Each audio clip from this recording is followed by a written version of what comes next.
el fútbol podía ser un buen tema de una historia de las historias mínimas, y que en consecuencia la historia tenía que ser latinoamericana.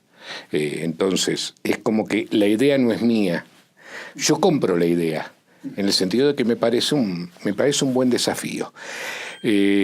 Porque lo sabía antes de comenzar a investigar, lo ratifiqué apenas comencé a investigar, y esa historia no existía.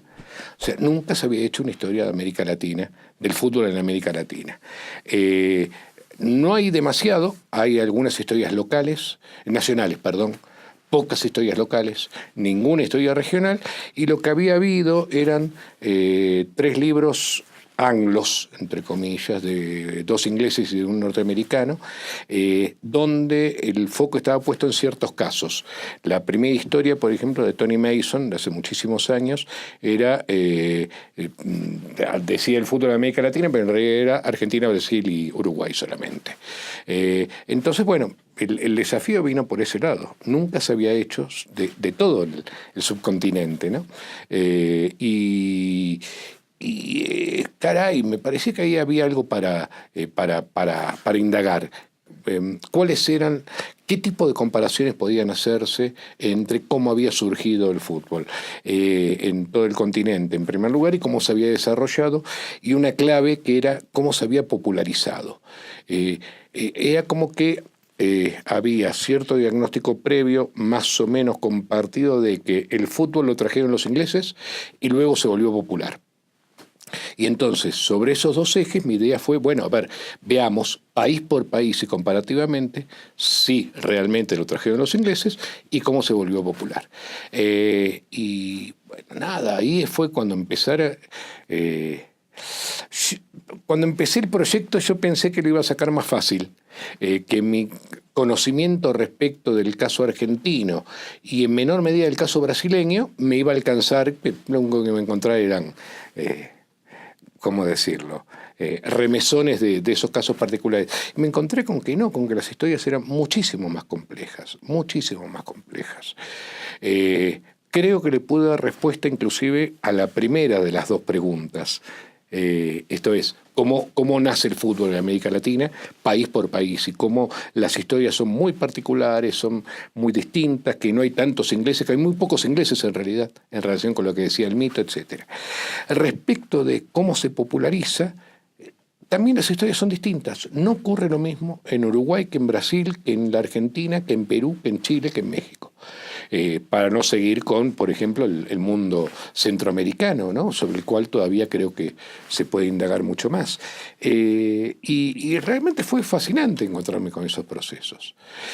Ver, por ejemplo, las correlaciones muy estrechas que hay con las historias políticas y económicas, ¿no?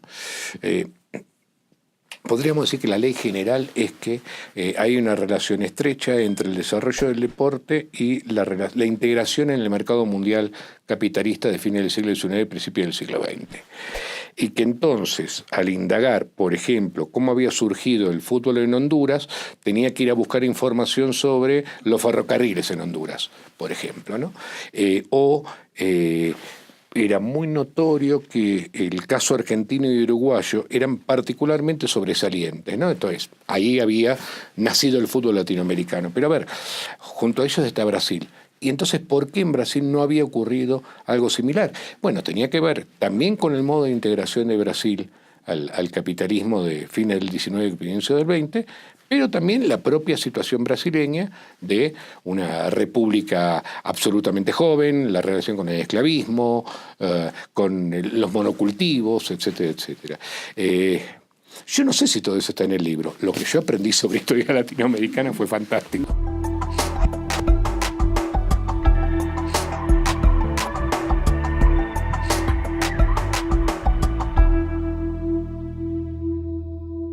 Empieza con esa frase. El fútbol latinoamericano no existe. Es una decisión inventarlo, una decisión construirlo como objeto.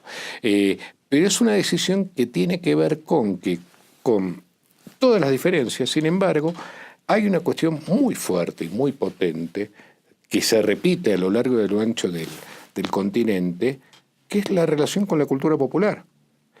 En ese sentido fue muy, muy gratificante porque yo les llego a los estudios sobre fútbol hace 25 años desde la cultura popular, de la que pretendo no haberme ido nunca, digamos, ¿no? O sea, yo me reclamo más un popularólogo que un maradonólogo o un futbólogo. Entonces, trabajando sobre cultura popular, llego al fútbol y mi idea es que no me voy nunca. Y lo que me encuentro al trabajar el deporte, el fútbol latinoamericano, es esa relación muy estrecha desde muy temprano el siglo XX con la cuestión de lo popular.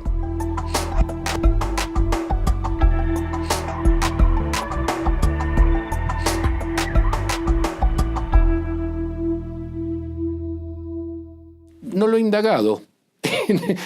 Es decir, sí en el caso inglés, que es el que más conozco. Me formé ahí, digamos, fue el que además tiene un desarrollo mucho, especialmente en historia social, ¿no? La historia social en el deporte británico es muy pesada. Fue Eric Hobsbawm el primer tipo que dijo, acá hay algo que tiene que ver con la identidad de clase obrera, etcétera, etcétera. En el resto del mundo europeo, por ejemplo, no la conozco tanto y no parece haber tenido tanto que ver con el desarrollo de identidades populares muy variadas.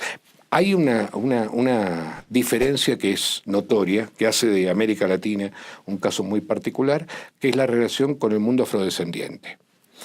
No con el mundo descendiente del mundo indígena, digamos, ¿no? El caso más claro es el caso peruano. Perú incorpora a los afrodescendientes con muchas dificultades, con mucho racismo, pero ya en los años 30 lo ha conseguido. Hay que esperar hasta la década del 60 para que aparezcan los cholos, por ejemplo, ¿no? ¿Por qué? Porque el fútbol es un fútbol limeño. Entonces no incorporaba la sierra. La presencia del mundo afro en el fútbol latinoamericano es muy fuerte, es decisiva. Es decisiva. Esto es, Uruguay pega el salto cuando incorpora a Andrade, Gradín, las grandes estrellas negras de la década del 10 y del 20, y Brasil llega a ser lo que luego será Brasil con ese gran equipo del 58, ¿no? Y hasta ese momento discute, antes están los grandes héroes de los 30, Domingos da Guía, por ejemplo, etcétera, pero se hace realidad el mito de la democracia racial recién cuando aparecen Pelé, Didi, Babá, etcétera, etcétera. Eso, por ejemplo, es absolutamente original en el concierto mundial, digamos, ¿no? Es decir, una relación con el mundo popular donde también aparece la cuestión étnica, racial, etcétera, etcétera. Y después, la cuestión del mundo popular urbano, pues estamos hablando de eso, ¿no es cierto? De cómo se inventa una cultura popular urbana en la cual el deporte va a ser crucial. No voy a decir decisivo, pero es crucial.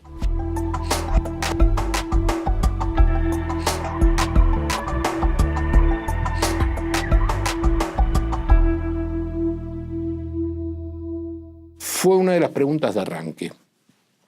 A grandes rasgos, uno dice lo que las pocas historias... Hay un gran libro, Alan Goodman, Sports and Empires, en el que dice, bueno, esto es influencia imperial. No es tan riguroso, digamos, ¿no? La influencia imperial norteamericana es más fuerte en toda América Central, pero por ejemplo en México disputa e inclusive el fútbol termina siendo más exitoso. Pesa más en Yucatán, por ejemplo, pero porque el Yucatán es más caribeño que mexicano. La explicación que te dan los futbólogos o los futbofílicos es la economía.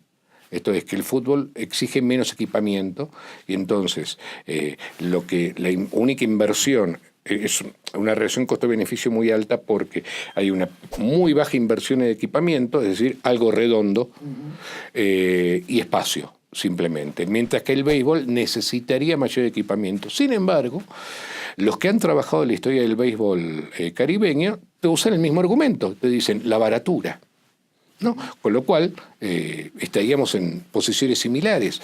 Tiene que haber algo que esté en el juego, pero no pude descubrir qué es. porque no hay testimonios que hablen. Más tiene que ver, sí, con una mayor presencia, con mayor visibilidad, y ahí tiene que ver con las comunidades, la mayor peso de las comunidades europeas frente a las norteamericanas. Lo que he podido ver, me arriesgo a afirmarlo en el libro, que el caso cubano, que es el gran polo de difusión del béisbol norteamericano, es paradójicamente el antiimperialismo. ¿Por qué? Porque el imperialismo en Cuba era el español, no el norteamericano. Entonces, inclusive los españoles prohíben el béisbol antes de la Guerra de Independencia del 98. Y los primeros mártires cubanos eran, Saborín, por ejemplo, eran beisboleros. Entonces habían traído el béisbol de Estados Unidos y desarrollar el béisbol tenía que ver con el desarrollo de una suerte de conciencia antiimperialista, pero porque el enemigo era el español, ¿no? Entonces por ahí podría haber, y luego sí, la expansión del béisbol tiene más que ver con Cuba que con Estados Unidos.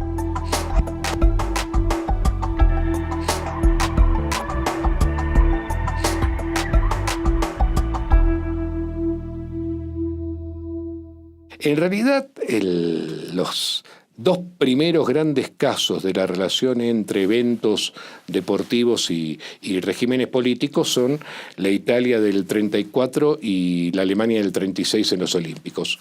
Son los más famosos, digamos, los más sonados. El caso de Mussolini amenazando con pasar por las armas al seleccionado italiano si no salía campeón. Y luego, por supuesto, la famosa proclamación de la superioridad aria en los Olímpicos de Berlín, superioridad frustrada por Jesse Owens, ¿no? Esos son los casos de los que generalmente se habla. Lo que vemos en América Latina es una relación estrechísima entre poder político y deporte desde los orígenes, ¿no? El presidente Roca asistiendo a juegos en 1904-1908, por ejemplo, en la Argentina, partidos entre Argentina y Brasil como política de buena vecindad encabezada por nuevamente Roca ya como ministro. Esto está muy... en Chile es notorio también, ¿no? La relación como del poder político. En el caso argentino y uruguayo, no. Los presidentes, el poder político acompaña la práctica deportiva de las élites. No las repudia, sino que las acompaña. No las incorpora al régimen escolar, cosa que sí ocurre, por ejemplo, en Perú y ocurre también en Chile. Las escuelas que propagandizan el deporte en el Río de la Plata son las escuelas privadas de la colectividad británica, mientras que las escuelas públicas, para nada, las escuelas públicas son letradas y sarmientinas, entonces no pueden tolerar el deporte, y cuando entra vía la gimnasia alemana, no el juego, sino el ejercicio físico del buen soldado. Eso es lo que vemos en Argentina y Uruguay. Esto es la relación de los gobernantes con la práctica de esparcimiento de su propia clase. Mientras que en el resto de América Latina lo que vemos es el momento de la popularización como un momento en que muy tempranamente las élites políticas dicen: acá puede haber un mecanismo de disciplinamiento y un mecanismo de popularidad del gobernante, ¿no es cierto? Una especie de panem et circenses muy avant la lettre. Te diría que me inclino más por la idea del disciplinamiento, ¿no? Son décadas de disciplinamiento, higienismo, etcétera, etcétera. Junto al poder político está la esfera educativa y la esfera religiosa. Las iglesias son también motorizadoras de todo esto. Entonces diría que en un primer momento aparece creo que la idea central es el disciplinamiento del mundo popular. Ahora, decía, también está esta idea de la visibilidad, la popularidad, ¿no? Esto es de los jugadores del Perú, del seleccionado de Perú de los Olímpicos del 36, que cuando vuelven luego de abandonar los Olímpicos por presuntos fallos adversos contra Austria, van a ver al general Benavides a su residencia, ¿no? Esto aparece muy tempranamente y tiene que ver, insisto, con la falsa idea de que la vinculación entre el éxito deportivo y el éxito político es de causa-efecto.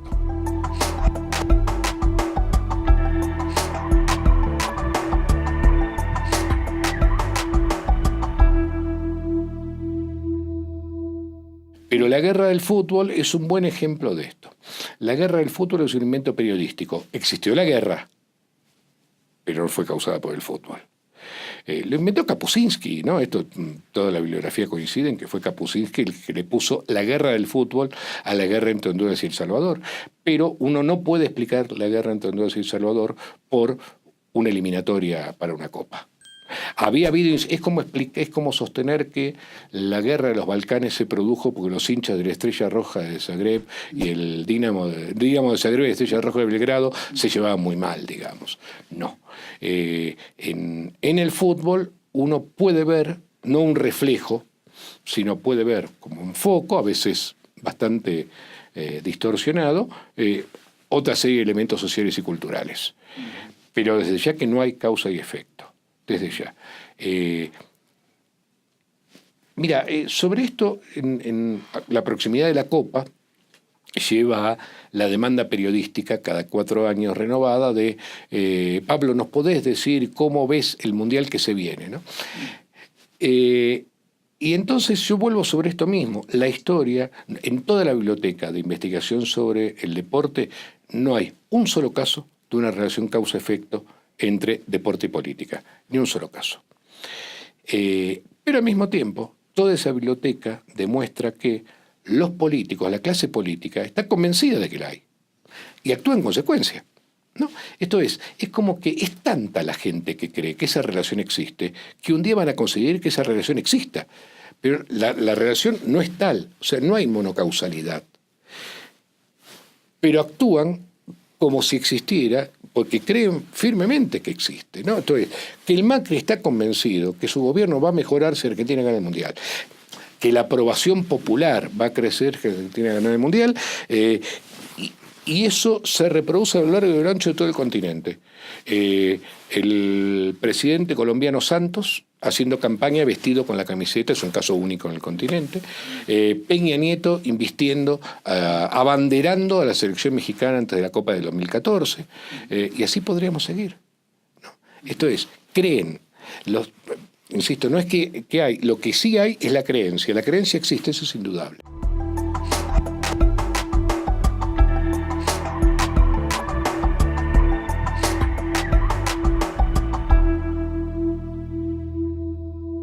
Yo en algún momento había explicado esto por el lado de cierto pánico populista.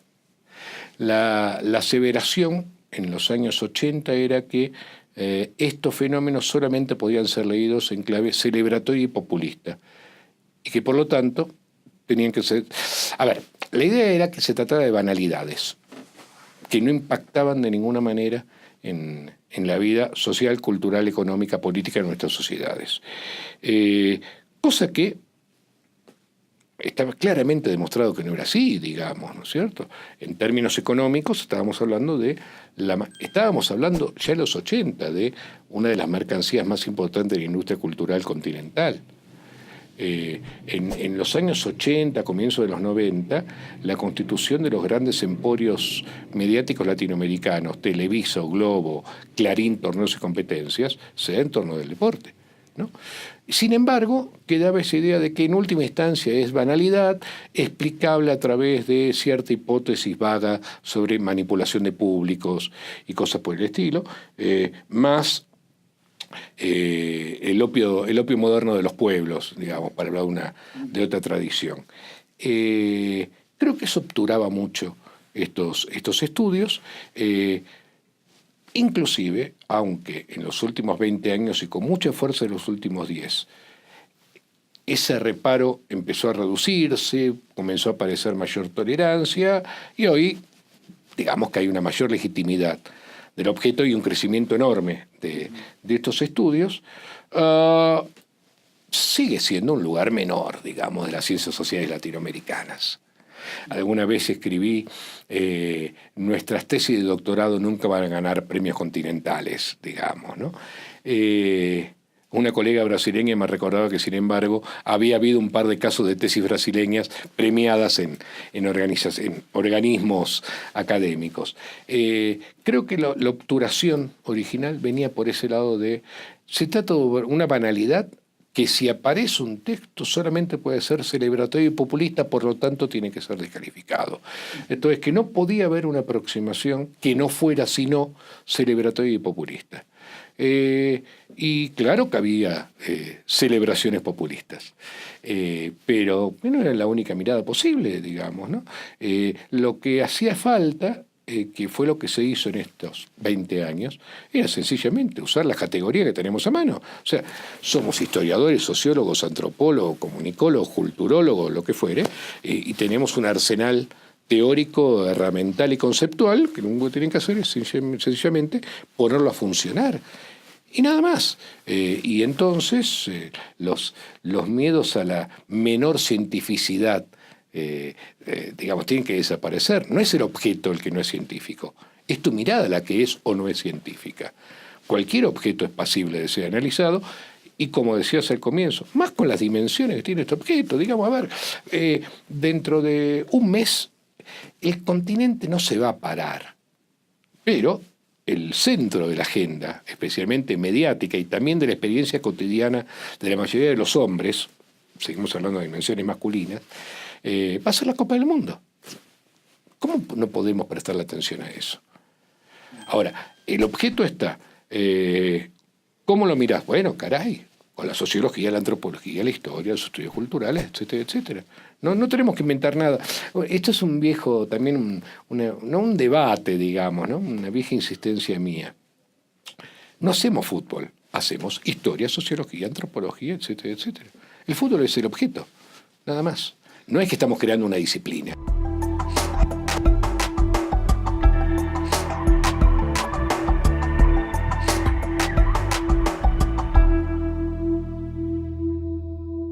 Es que luego de esta historia, alguien que no seré yo tiene que escribir una historia del periodismo deportivo latinoamericano.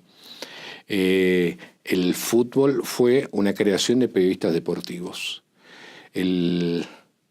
Hace apenas minutos, el colega del diario que me entrevistaba decía, bueno, siempre hubo una mala relación entre fútbol y lectura.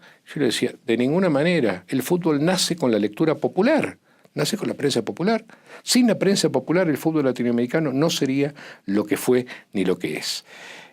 El periodismo deportivo es uno de los grandes inventores del peso cultural del fútbol en el continente.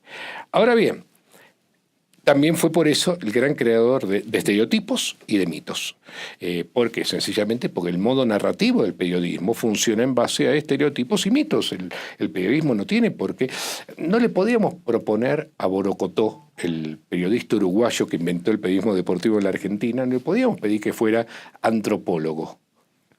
Él narraba, y entonces lo que narraba era cómo el fútbol se estaba popularizando, y él lo explica por el lado de el estilo criollo y hacer la nuestra, y de la fusión entre el asado, el mate y la pampa, digamos. No le podíamos reclamar a Borocotó que tenía que leer sociología y antropología para explicar mejor los fenómenos de fusión e hibridación.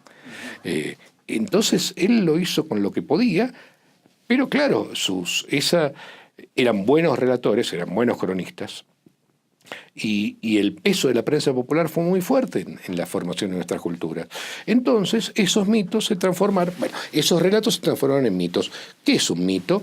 Como todos sabemos, algo que tiene mucho de mentira, bastante de falsedad, mucha imaginación y un poquito de verdad, pero que funciona. Esto es, por más que sepamos que es un mito, el mito funciona socialmente, genera prácticas, ¿no es cierto? Yo creo que en un momento del libro, yo lo había escrito hablando del caso argentino, en un momento del libro digo, es que en un momento los jugadores de fútbol leían tanto el gráfico que jugaban de acuerdo a como el gráfico decía que tenían que jugar. No lo sé, pero que el periodismo deportivo brasileño inventó la democracia racial. Lo inventó Mario Filho. O sea, la idea de la democracia racial, las tres razas, era Gilberto Freire y era también Mario Filho, ¿no es cierto? Y no en vano Gilberto Freire prologa a Mario Filho en 1948, cuando Mario Filho escribe O Negro no Futebol Brasileiro, ¿no? Ahora bien, ¿existió esa democracia racial? No, por supuesto que no. Y sin embargo, cuando en el 58 Pelé, Didi, Babá, Garrincha levantan la copa, todo el mundo dice, uy, era cierto. Es fantástico eso. Es el periodismo deportivo el que lo inventa. Es el periodismo deportivo. A este libro hay señales, indico, bueno, acá fue muy fuerte, esto es muy claro en tal lugar, etcétera. Pero sería muy interesante ver eso, ese proceso en el cual los periodismos deportivos, porque yo además conozco, por esa cuestión de la tradición letrada y sarmientina argentina, el caso del periodismo popular argentino. Fue muy moderno, fue muy original. Toda la bibliografía coincide en que critica el gran diario popular de las primeras décadas del siglo, se dispara porque incorpora el deporte en sus páginas. Bueno, ver esto en el resto de las sociedades, cómo fue funcionando, ¿no? Pero bueno, eso es un segundo tomo que, insisto, no voy a escribir yo.